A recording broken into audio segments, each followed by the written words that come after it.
little fox.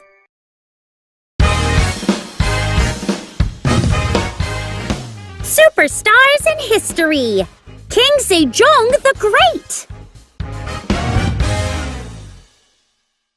Hello, welcome to Superstars in History. I'm your host, Faye Moss, and you're in for a royal treat today.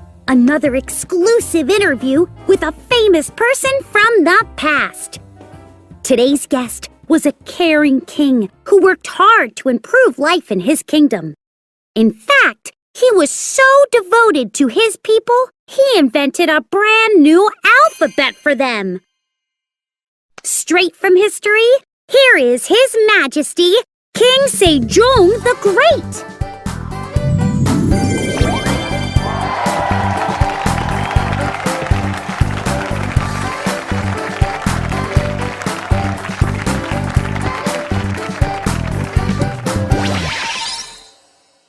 It pleases me to be here, Faye.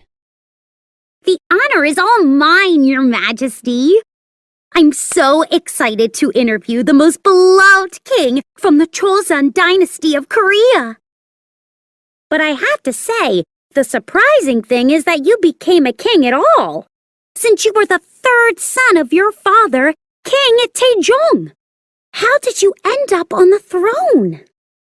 As a child, I was studious and serious, and my father looked kindly upon this. Meanwhile, my oldest brother, Prince Yangyang, who was the heir to the throne, was carefree and lacked the temperament required of a king.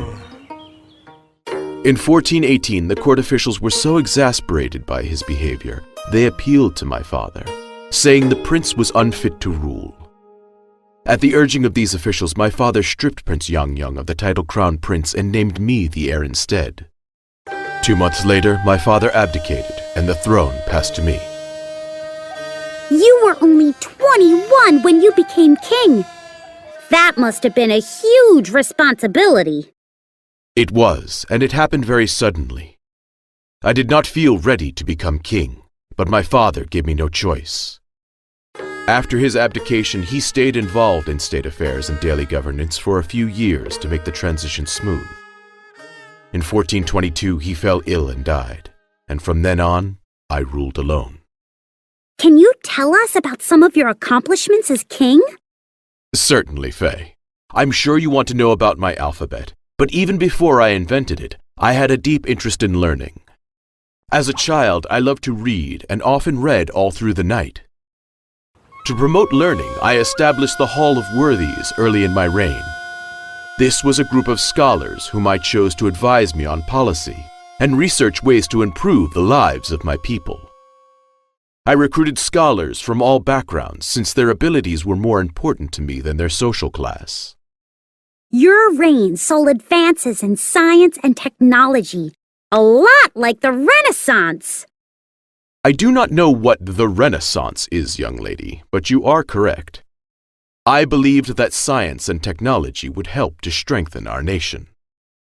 A talented inventor named Jang Yong-shil invented a great many things at my request.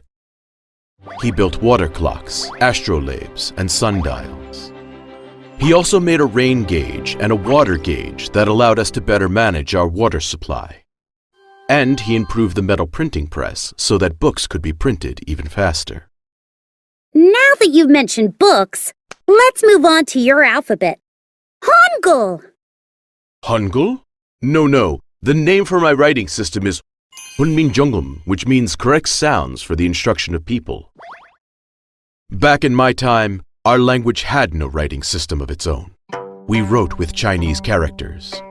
But Chinese characters did not represent our speech accurately, because our language was very different from Chinese. And learning Chinese characters was challenging.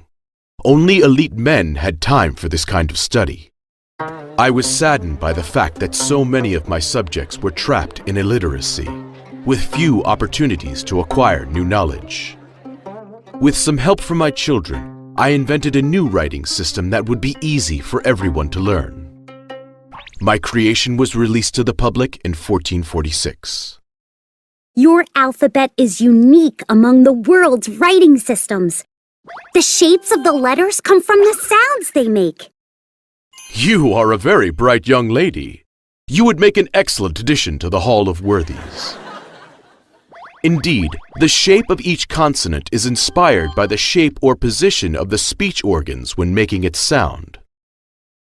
For example, nian, the consonant for N, is shaped like the tongue when making a N sound.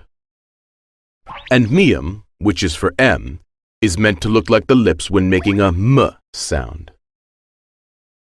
I bet everyone was thrilled to have such an easy-to-learn alphabet. Hardly. Many nobles and elites at court enjoyed the power of being literate, while the common people were not. So my invention was met with much opposition.